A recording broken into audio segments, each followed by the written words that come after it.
It's a Commons defeat that would have left the tax system in utter chaos. A permanent memorial is unveiled for the victims of the July the 7th terror attacks in London. A curfew is called in Western China after the worst sectarian violence in decades leaves scores of people dead. And in sport, Ashes to Cardiff, the Welsh prepare to welcome England and Australia. And also coming up this hour, we'll be reviewing the morning newspapers with the independent columnist Yasmin Alabai-Brown and LBC radio presenter James Max. That's coming up at 11:30. This is Sky News with Anna Botting. Hello there, good evening. This is Sky News at 11. Thousands of fans, legends of music and family gathered today to say goodbye to Michael Jackson in a memorial watched by millions. The day began with a private funeral service and ended with a very public show of affection. After tributes from Nelson Mandela, Smokey Robinson and a teenager from Wales, came a tearful and poignant address from his daughter Paris. But typically the star of the show was Michael Jackson. His golden casket, draped in flowers, took centre stage, the king of pop topping the bill one last time. Well, Sky's Matt Smith is outside the Staples Centre where the memorial was held. Matt. Well, this is a day that's made history, thought to be the biggest celebrity send-off ever here in downtown Los Angeles, and certainly for the 17,500 fans, a day that was made up of mixed emotions. It was the start of a journey marking the end of Michael Jackson's life.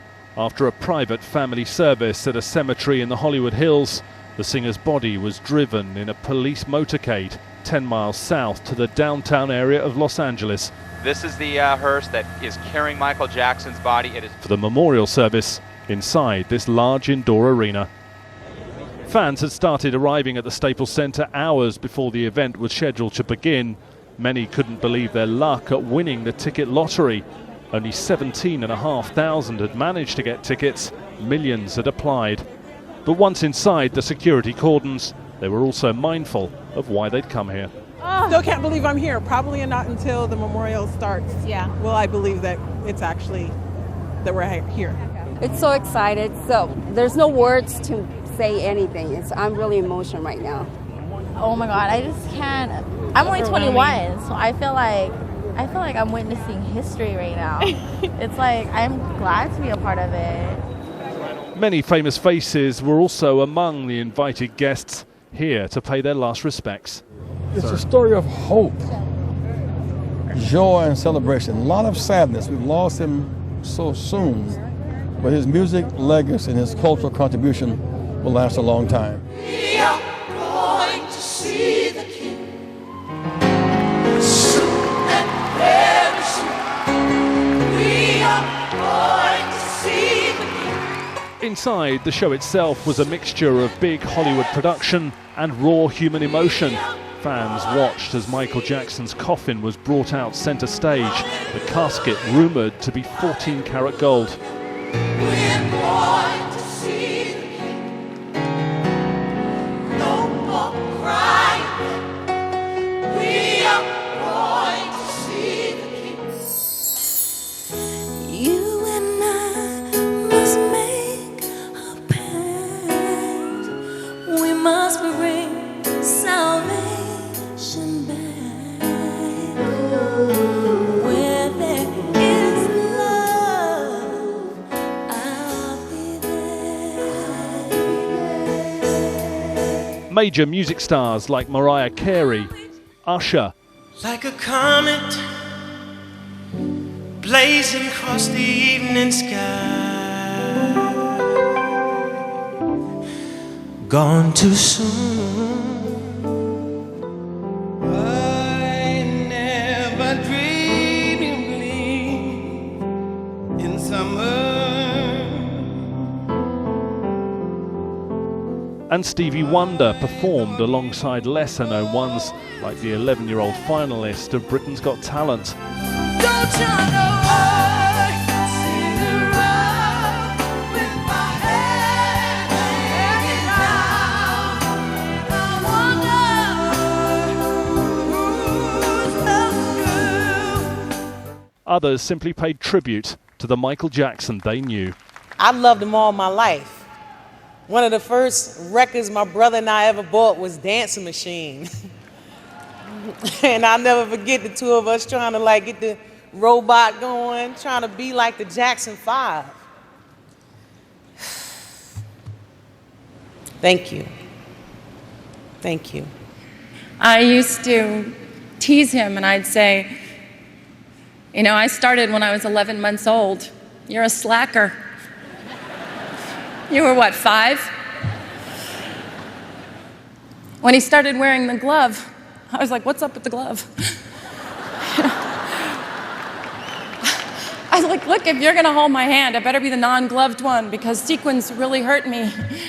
In the music world, he put on one glove, pulled his pants up, and broke down the color curtain, where now our videos are shown, and magazines put us on the cover. It was Michael Jackson that brought blacks and whites and Asians and Latinos together. It was Michael Jackson that made us sing "We Are the World." Watching the event from the front row, Michael Jackson's children, his family, and his brothers, one of them taking to the stage for his own solo tribute. Smile, though your heart is aching. Smile, even though it's breaking. When there are clouds in the sky, you'll get by. Michael's brother Marlon also paid his respects. Also, Michael, remember a time when I went into the record store and there was this man purchasing a lot of CDs, and he would go and grab another batch of CDs. He was an older gentleman. He had short afro, but crooked teeth, and his clothes were rumpled. I walked up behind him and said, "Michael, what are you doing in this store?" He turned to me and said, "Marlon, how did you know it was me?" I told him, "You're my brother. I can spot you anywhere, regardless of your makeup." And finally, and perhaps the most emotional moment, the words of Michael Jackson's daughter. I just wanted to say, speak up, sweetheart, speak up. Ever since I was born, Daddy has been the best father you could ever imagine.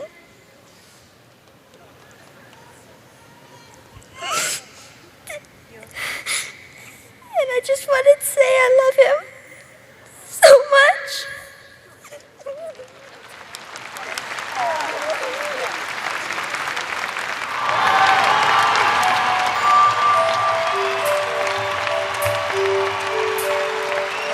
So a real bittersweet day for the Michael Jackson fans, a chance to say goodbye, but also to celebrate his life. But with controversy still surrounding his death, this is far from the end of the Michael Jackson story. Well, Matt, an extraordinary atmosphere in there today, very intimate, sombre, and yet a celebration of his life. But do we know what happens now? Well, his body was taken away from the end of the ceremony, as you saw there. The question mark is, where does it go now? I mean, it's reported that the family want to lay him to rest in Neverland. There was talk that they were going to take him to the Forest Lawn, back to the Forest Lawn Cemetery in the Hollywood Hills. But TMZ.com, the website that broke this Jackson story and has been driving it and leading the way on it, really, has just posted Michael Jackson's death certificate on their website. Now, obviously, this is a document that was written certainly a number of days ago, well, at the time, shortly after the time of death, but it does have some interesting bits in it. It doesn't necessarily move the story on, but some interesting facts nevertheless. On the cause of death, it lists a deferred conclusion. Obviously, we're still waiting to hear the results of the toxicology tests on Michael Jackson to find out what drugs he did have in his system and whether or not they were drugs that should have been administered at home, or whether they were drugs that were so strong should only have been administered in a hospital. In terms of other information, it says that the Forest Lawn Cemetery is not going to be at the final location of the body. Obviously that was decided fairly on. Just some interesting other details, bits of colour. It lists his occupation as a musician, unsurprisingly. It says that he was in business for 45 years, and that's really what the fans have been reflecting on here today. So, as I say, the Michael Jackson tribute may be over, but really the controversy about the circumstances leading to his death certainly rumbles on. And from the memorial service today, you did get a real sense of Michael Jackson's personality as a sensitive, very gentle man who was loyal to his friends, and extraordinarily, as we heard from his daughter, a wonderful father too. Well, that was amazing. I think that's the first time I've ever heard his daughter Paris speak. I mean, you've got to bear in mind, Michael Jackson, until his death, was taking the children out covered in masks in public. He didn't want them to be seen. To see her on stage actually speaking, for me, I think felt the most emotionally charged moment of a very kind of emotional, highly polished and highly produced show. And certainly for the fans here that we spoke to after the show, they said being here was all they wanted to do. It was a part of history and they wanted to be a part of it. Matt Smith, live there in Los Angeles for us. Thanks very much indeed. And if you've been out and you missed it, you can see highlights of the Michael Jackson Memorial on Sky News Active. Just press the red button on your digital handset to access that. And also on our website, we are replaying the Staples Center Memorial Service to Michael Jackson in high definition. So do check out our website for that, skynews.com. You can also find this as well, where you can, like thousands of others, leave your own messages to Michael Jackson. Scroll over the red squares, as you can see, to read what's already been written. The grey squares are waiting for you to add your own thoughts. The day's other news now, and the government has avoided a defeat in the Commons this evening that could have left the tax system in utter chaos. Labour rebels had wanted to force through a proposal to compensate those who lost out when the 10p tax rate was abolished, a move that would have scuppered the entire budget. Well, Sky's chief political correspondent John Craig is in Westminster. A lucky escape for the government there, John, but the news tonight that the Foreign Office Minister, Lord Malik Brown, is also resigning for family reasons, we're told. Tell us more. Well, I was at a reception a short while ago, attended by the Prime Minister and most of the Cabinet and many, many Labour MPs, and there wasn't a hint of this at that. Either the Prime Minister didn't know at that stage or he was keeping it quiet. This is a surprise. The government's had a narrow escape here. 18 Labour rebels voted against the government on 10p tax. And now we have a surprise resignation from the government just a few weeks after the reshuffle. Odd timing, late at night and just after a reshuffle. Lord Malik Brown, top diplomat, brought into the Foreign Office, Minister of State but attending Cabinet, has said tonight, "I've always said I wouldn't want to do this job forever. I have strong personal and family reasons for moving on at this time." But he says, "I came into government as a professional, not a politician. My decision to step down at the end of July is not in any way a commentary on the political situation. I greatly admire the Prime Minister and continue to support him and his government." And then we have a statement from the Prime Minister who, as you might expect, is praising Lord Malik Brown. Talks about how he's grateful and for the outstanding work he's done as a Foreign Office Minister, and he particularly talks about his exceptional knowledge of Africa and talks about his preparation for the G20 London summit. But this is another blow to the Prime Minister. The timing's awkward. He's got to find another Minister of State. It's Lord Malik Brown is one of the so-called goats, because as he points out, he wasn't a politician. He was brought in as a specialist, and he's only been in the job 2 years, and he's going. And there's got to be another mini reshuffle, just as perhaps the Prime Minister was breathing a sigh of relief that he'd won this battle in Parliament tonight. John Craig at Westminster, thank you. Authorities in Western China have imposed a curfew to try to quell the country's worst ethnic violence in decades. More than 150 people have died and many more have been wounded after several days of clashes between Han Chinese and Muslim Uyghurs in the Xinjiang region. Sky's Holly Williams reports. It looks dangerously like mob rule. Thousands of Chinese men and women armed with clubs, meat cleavers and axes, demanding revenge on Uyghurs, their Muslim neighbours in this remote corner of China. Our ethnic groups should unite. Our society is such a good one. Why can't we live normally? Uyghurs were also on the streets, confronting the full force of the Chinese authorities, demanding the release of friends and relatives held by the police. They took them all away and locked them up. They took women away, and they've not released them yet. There are also children, 7 and 8 years old, all inside. China has no law. The law only protects some people. Nearly 1,500 Uyghurs have been detained after a furious rampage, an attack on the Chinese state by its own Muslim citizens. But it was also an attack on the city's Chinese residents. Hundreds of thousands of them from the east of the country have flooded into the area over the last 2 decades. It's fueled Uyghur anger, and in the violence, some of them paid for that with their lives. The death toll stands at more than 150.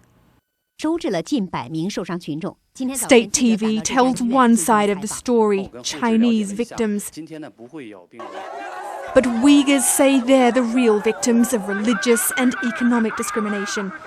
The government is desperate to quell ethnic tensions, but this anger has been brewing for decades, and today nobody could stop it from boiling over.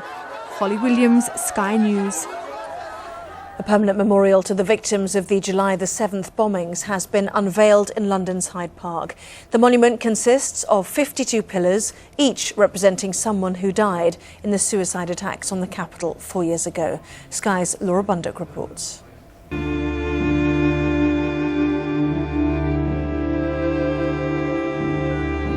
They came to remember, a single red rose for love and a white rose for peace, laid by the families of those who died. Their names now immortalised on a permanent memorial. And with a roll call of remembrance, a reminder of the 52 lives lost.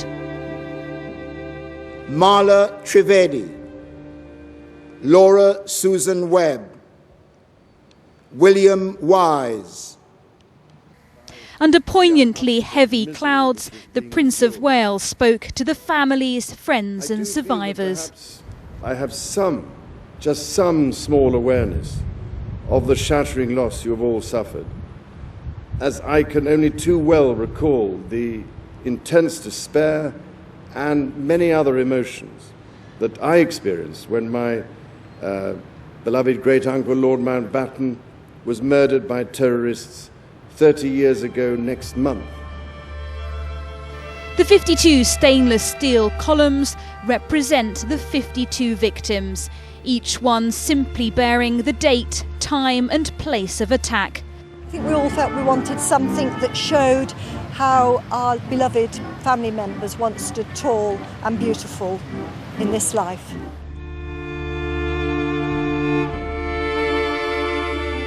But though their grieving continues, the families now have a visible symbol and monument for their memories.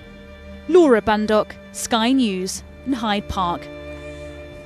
Well, meanwhile, Britain's top counter-terror officer has said police are facing budget cuts for the first time since the July the 7th attacks. Assistant Commissioner John Yates says savings must be made by 2011, just a year before the Olympic Games in London. Let's just bring you an update we brought you about that ethnic unrest in the west of China. Just hearing that the Chinese president is returning home early from a trip to Italy following those riots. He will miss out on the G8 summit. That's according to various news reports. The Reuters news agency, for example, giving us that. So President Hu breaking off his trip to Italy, and returning to China. They are quoting the Ansett news agency. So the very latest, clearly the Chinese authorities taking the unrest extremely seriously. Now then, a cruise ship at the centre of a vomiting bug outbreak is to cut short its voyage in the Scottish port where it's berthed. 5 people have been treated in hospital after a suspected norovirus outbreak on the Marco Polo. It's thought, though, that 380 passengers and crew are showing symptoms of the bug. A new report has concluded the UK economy is now stagnating rather than continuing to contract. The National Institute of Economic and Social Research found Britain's economy shrank 0.4% in the second quarter of this year.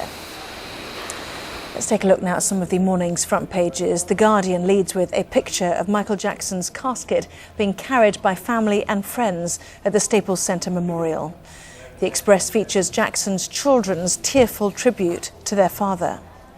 The Independent has the picture of Jackson's brothers, Randy and Jermaine, both wearing dark glasses and sequined gloves as they carried their brother's coffin.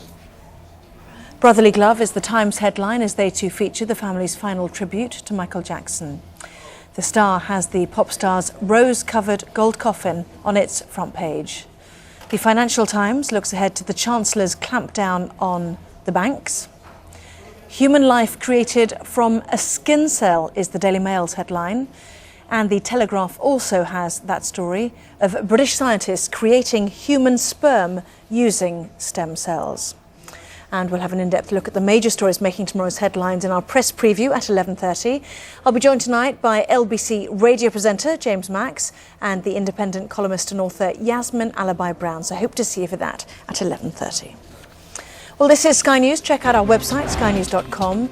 An emotional message from his daughter, that and all Michael Jackson's tributes online. And in sport, Chelsea's show off their new multi-million-pound Russian signing. Shave with Gillette. So we've learned a thing or two about the science of shaving. For a great shave, prepare your skin before, shield during, and refuel after every shave. Born from the science of shaving, try new Gillette Series Shave Care. Inspired by millions of men for one face. Yours.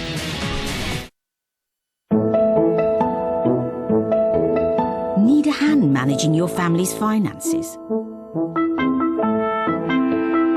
Our financial health specialists are trained to help you manage your money better.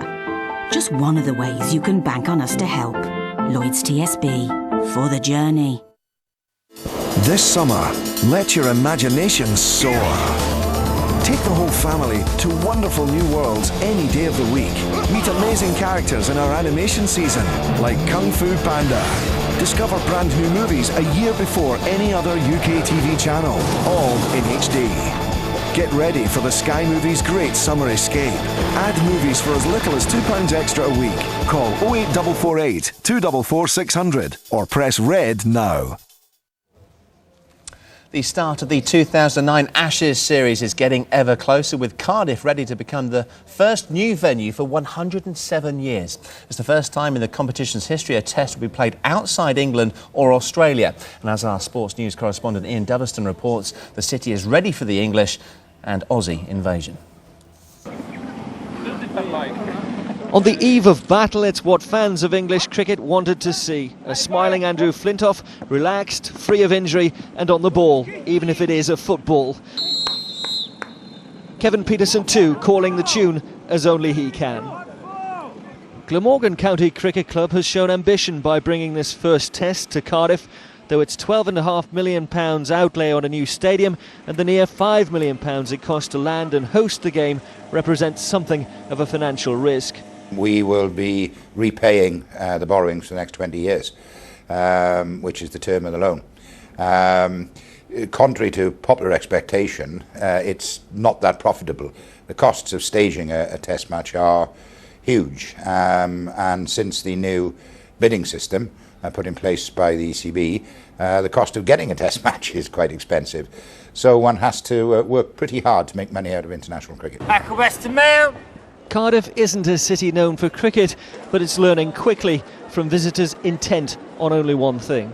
Revenge, I think. I know we've already done the 5-0 whitewash and everything, but I think I was here for 2005, and I'd really like to see, it still hurts.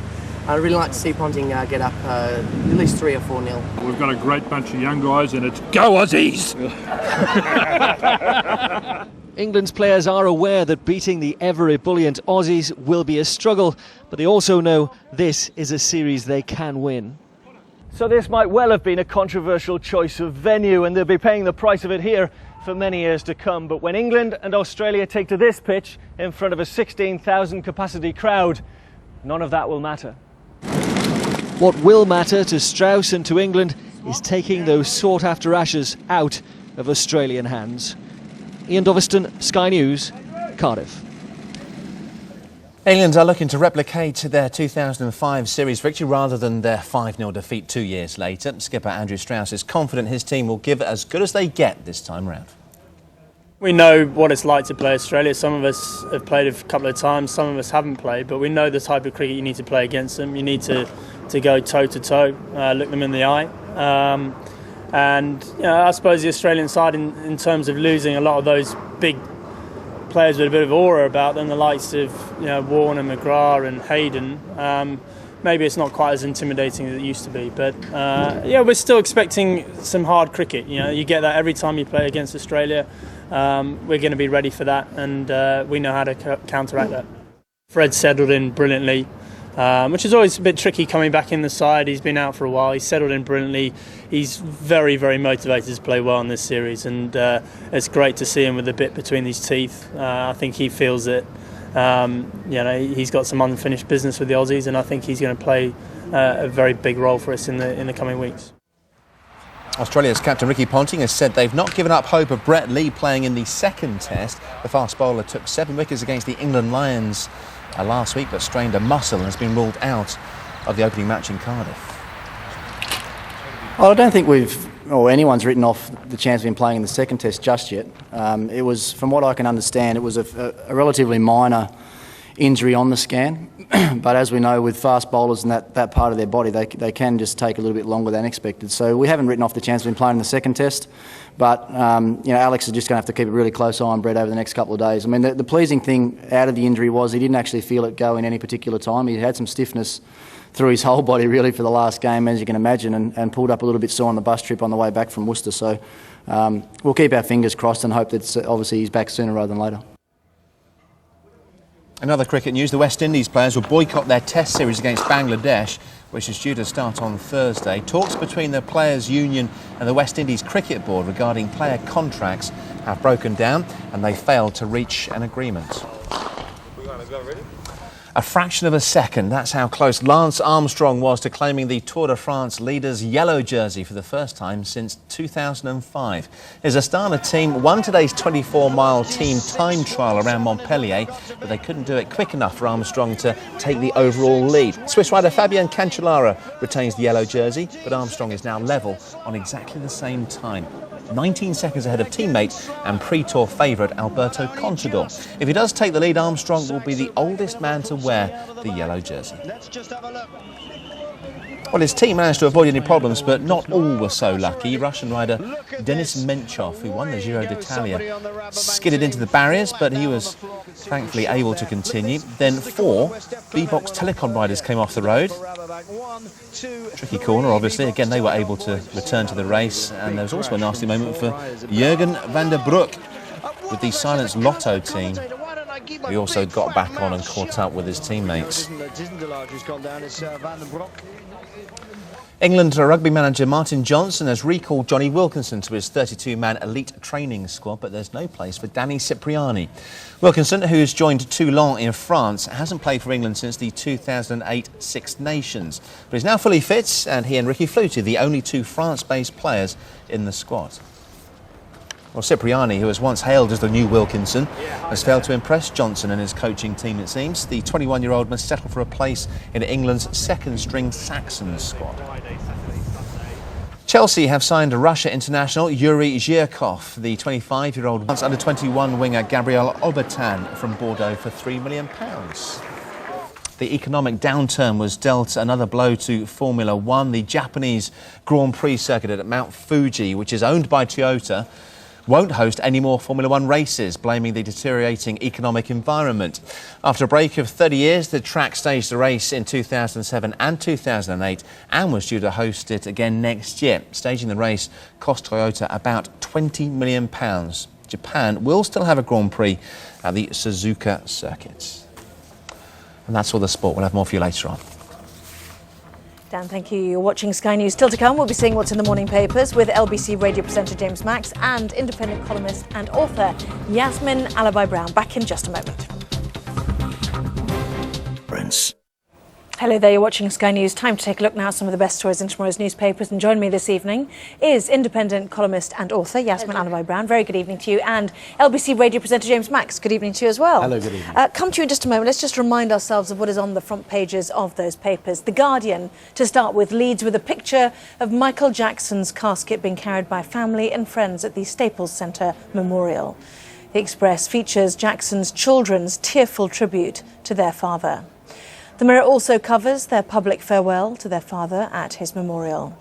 The Independent also has a picture of Michael Jackson's 3 children with the words, "Farewell to a father." Brotherly Glove is the Times headline as they too feature the family's final tribute to Michael Jackson. The Star has the pop star's rose-covered gold coffin on its front page. The Financial Times looks ahead to the Chancellor's clampdown on the banks. A story that is on most of the front pages, human life created from a skin cell. That's the Daily Mail's headline.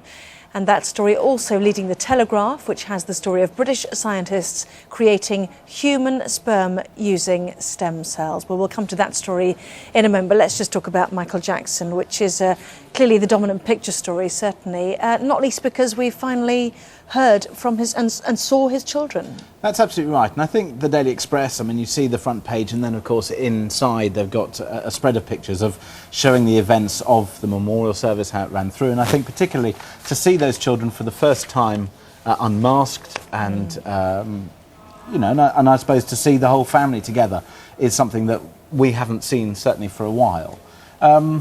There are bits about the service that I'm sure, you know, if you watched it, you will have liked some parts, you would have thought some parts were poignant. I think most people would probably say that it was much more personal than perhaps they expected. And for me, hearing Shaheen Jaffagoli sing, I thought he was unbelievably talented. I mean, and this is the moment, isn't it, where his young daughter, Paris, was brought to the microphone. Well, they tried to get the microphone down, didn't they? The family surrounding there, his siblings. And finally, we heard what she said. And let's just listen to her, shall we? Say, speak up, sweetheart, speak up. Get close. Ever since I was born, Daddy has been the best father you could ever imagine. And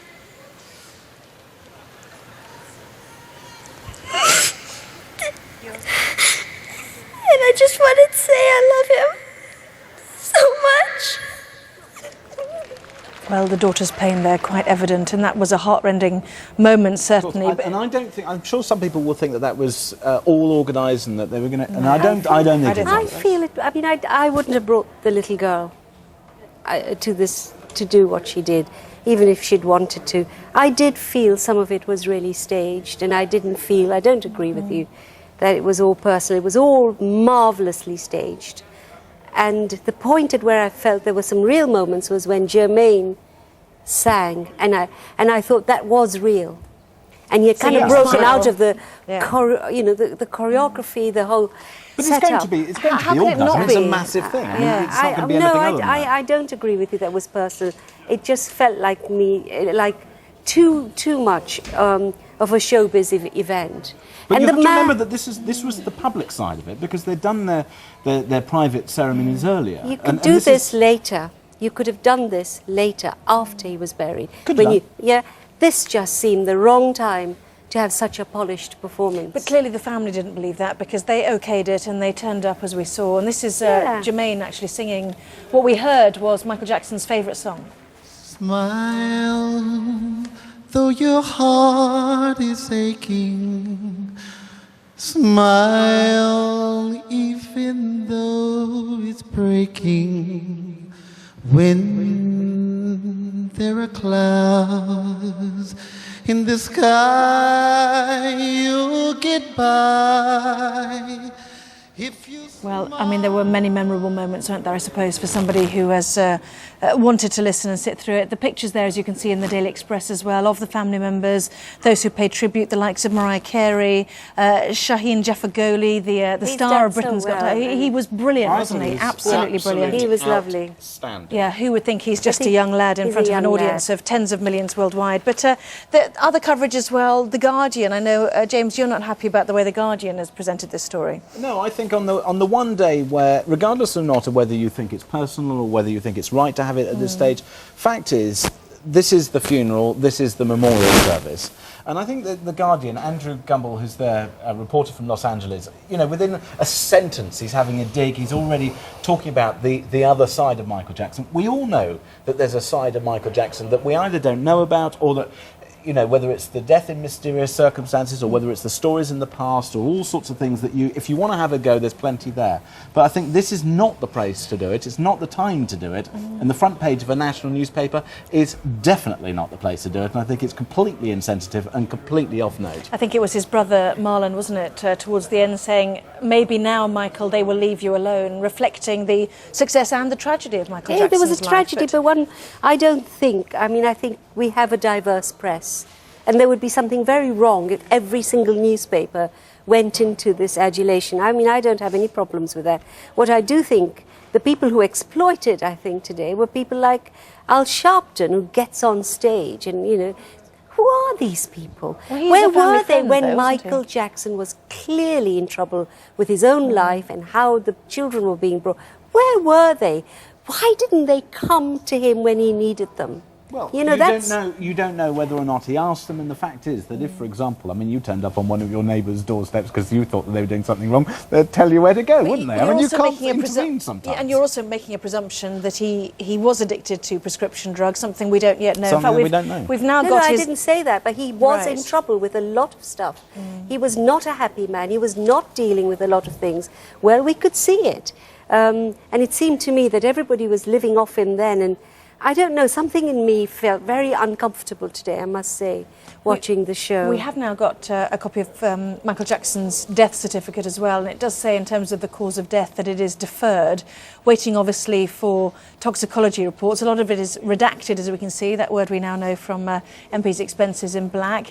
It does say that... yes, exactly.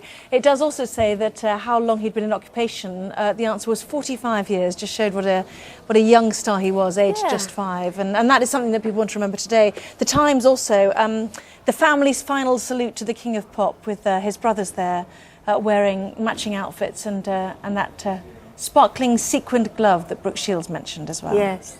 But, you know, these children are now going to go to the parents, Michael Jackson's parents, and that too worries me a lot, because Michael said himself that at the very young age, things were not right. So let's hope. He always said that of his mother. I think he was extremely yes, but the father's a very powerful figure, isn't he? Absolutely, but whether or not a 79-year-old is the right person to look after young children, I mean, who knows what's going to happen there, and I don't think we've seen the end of it, sadly. Well, we haven't seen the end, in fact, of the fans who are still turning up. This is Los Angeles. I think it's the family home. I'm just trying to work Encino, so we do believe it is there. But as you see, we thought the memorial service might be an end to this, but clearly it's absolutely not. There are so many unanswered questions in this story, aren't there? Not least what actually did kill him. This one what is he going died to run and run. Who's going to look run. after the children, as you mentioned? What happens to his debts and his millions of assets? As you say, this is not the end of it, certainly not for Britain's newspapers as well. Just remind as well, if you do want to hear more about this story, all of it is being run on high definition on our website, actually, skynews.com. So do continue to watch this if you'd like. It's on Sky News Active or not. But in terms of what happens now, obviously we're waiting for the burial. Has this been, do you think, if we reflect on it, bigger than Elvis, bigger than John Lennon, bigger than other moments like this that people look back on and work out where they were when they heard? No, it is in line with all of those things. You know, there will be people 40 years from now, my children probably when I'm long gone, where were you when Michael Jackson died? I think definitely it's one of those kind of legends that is. But what was so sad in this case, I think, as in the case of Elvis, I mean, I think there are more similarities between, is how there was this element of self-destruction and great talent, and it was almost in slow motion. And when the 50 shows were announced, I remember saying then, I can't imagine anybody being able to do this. Least of all, him. Well, let's take a look at the front of the Daily Mirror as well, which is a wonderful picture, really, of his children. King of Pops, they say. I mean, you just look at those children and you just... I don't know, there's a bit of me that just wonders and hopes and prays that they are looked after, because you can imagine that whether it's lack of attention in terms of their growing up, they're at a very vulnerable age, they clearly... You know, they're obviously going to be distraught today, but one would hope that someone or people will step in and look after them and protect them from what could be a media furore for the rest of their lives. I mean, that's the tragedy. Do you remember the daughter of Onassis? I mean, they had to virtually kind of enclose her away from the prying eye for years. And I don't know what's going to happen. Well, but let's wish those them well. children are used to prying eyes. That's one thing you can say, can't you? But Yeah, for I mean, the at least first they time, weren't forced to wear masks to this particular event. absolutely. As I say, lots more on that on Sky News Active and on our website as well. But lots more still to come in our press preview, including find out what the Harry Potter premiere had a bad spell of. Back with that in just a moment. Hello there. So taking a look at tomorrow's newspapers with LBC radio presenter James Max and independent columnist and author Yasmin Alibi-Brown. Let's talk about the city. Let's talk about what potential curbs are underway. This is the front of the Times. Absolutely right. Well, Alistair Darling is going to tell MPs today that salaries are going to be aligned to earnings and overall financial health of institutions when he presents his long-awaited reforms to the system of banking regulation. He's also going to talk about the changes in terms of what he's going to do with the Financial Services Authority to give them more power. And the fact is that the stable door is swinging in the wind. This is window dressing by a man who is wanting to be seen to act. And he's giving power to the organisation that completely had its eye off the ball when it should have been monitoring the banks. And he's not giving power to the Bank of England, who seem to be the organisation who might be able to manage our financial affairs better than the FSA. And there's a deeply political battle going on between those three organisations, combined with the fact that I don't think he's really targeting the things that affect you and me. And that's the problem that I have with this. That if they overregulate... This is more than just window dressing, isn't it? It's part of the global agreement that there would be greater regulation on the banks. We've seen President Obama talking about it as well. It was all part of the London conference. Yeah, no, it's something they've promised to do. It is window dressing because he's saying that he wants to curb all these salaries. But two things. First of all, he then admits that he can't do anything in law to deal with it, particularly because they're dealing with international organisations. They'll do what they like. And the second thing is, with the organisations over which they have control, they've done nothing. It's pathetic. Financial Times also leading on the story, Darling and clamp down on the riskiest banks, and the point being that they think risk gets us into difficulty and the city runs on risk, I suppose. There's always going to be a problem. Risk was encouraged, overpaid, over-encouraged by the cowboys. Something needed to be done. And it's, you know, you can't keep saying they should have done it. People like you before you left the business. No, but you see, this is showing a complete lack of understanding. No. What the problem is that... You wanted everything, and you didn't want anybody to... by you, I mean the bankers. And you misunderstand. No, the point I do not misunderstand. The point is... Can I just explain? And then see what you have to say. The point is that high street banks were asked to do and were encouraged to make significant risks. When investment banks were doing investment banking, which is risky, they were taking the risks within a small market. Then the high street banks used their balance sheets. And who encouraged them? The government. No, the government did not. Absolutely. This is rubbish. The government didn't tell them to take high risks with mortgages, with families who had no way of paying back. They did, no, indirectly, they did not. Because they in America and here, they reduced interest rates. Blame the government because they didn't. Blame the government because they did. Actually, it was the greed of the industry you thankfully left.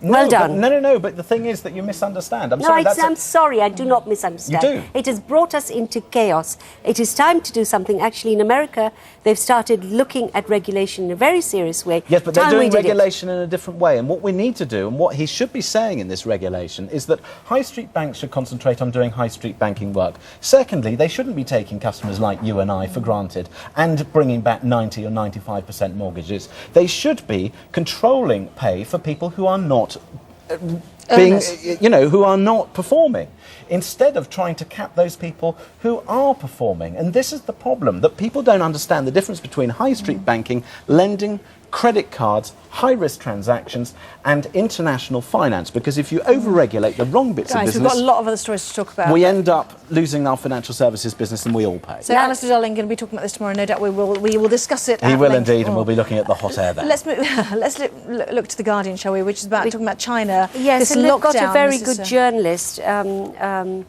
based in the area where we've had this extraordinary explosion between two big ethnic groups, actually violence erupting on all sides, the police and both groups, one which is Muslim and actually immigrant into the area over many, many centuries, and the Han Chinese. But what is, this reminds me of Yugoslavia. You always think communism believes it can eradicate all differences and make people think as units, and it never can. And when it breaks, like it did with Yugoslavia, I mean, this worries me. So the number of people dead and injured, and these were ordinary people attacking each other. And taken into custody, which is what today's protests were about. I mean, that we expect in China. But what I never expected to see was citizen turning on citizen in the way that they did. So I don't think this is going to die, and it really... I was going to ask you whether or not you thought that this was going to simmer, and whether or not, because of the media coverage we need to and the move on, internet, actually, I'm afraid. we're gonna President see more. Hu, we know, has cut short his G8 meetings in Italy and is heading has home, gone back. taking it very, very seriously. So let's move on to the Independent, though, shall we? Because this is another extraordinary story that scientists, British scientists no less, have created test tube sperm. This is an amazing story. Extraordinary, really. I can hardly believe it. It's on the front page of The Independent and a couple of other papers. It's almost unbelievable. It's like science fiction. But the implications, the effect of this is not just that they will be able to produce sperm, but probably use all sorts of new scientific ways to solve many of the old perennial medical problems. You must be very excited about the second half of that byline, but raises questions over future role of men. That must please you immensely. I like men. They change the light bulbs. They fill petrol in my car. They do very, very important things for me. All those environmentally unfriendly things, as soon as they're gone, then you end up... No, I want men. Maybe not for this particular thing, but actually they're quite good there too. We've only got 30 seconds left, so let's just finish, shall we, on a bit of Harry Potter, or The Rain, Daily Mail and the Daily Express as well. Stars, look at them. I mean, there he is, Daniel Radcliffe, absolutely drenched. No, that's not Daniel Radcliffe. No, that's not Daniel. Emma Watson. That'll be Emma Watson. Get some glasses. Sorry, there. I was looking at my picture here of Daniel Radcliffe, absolutely. So that's Emma Watson with a dress that seems totally sort of incompatible with what she was doing. Poor girl. Have we got Daniel Radcliffe as well? Yeah, but there we go. Let's just have a quick look. Come on, let's have a look. Oh, poor. Yeah. Imagine going to your film premiere and just getting absolutely sloshed with water. Guys, thank you both very much indeed. Yasmin, Alan Barbara, James, Max, thank you. I'm back with the Midnight News. See you then. Hi. There'll still be the odd shower around first thing on Wednesday, but most people a better day, particularly in the west here, over Scotland and Ireland, a much, much better day. Still a lot of cloud about, still a little cool for the time of year, and still showers over the southeast as there were on Tuesday. So not out of the woods, but these are much less intense and less frequent. The distribution of showers is always difficult to gauge, but it's a better day tomorrow. See the polar plunge across here, and all this disturbed weather tracking right the way through Germany and Poland. So it's disturbed for most European countries north of about here, north of about 45 north. The Mediterranean, by contrast, see the warm sunshine. Qatar Airways, world's 5-star airline.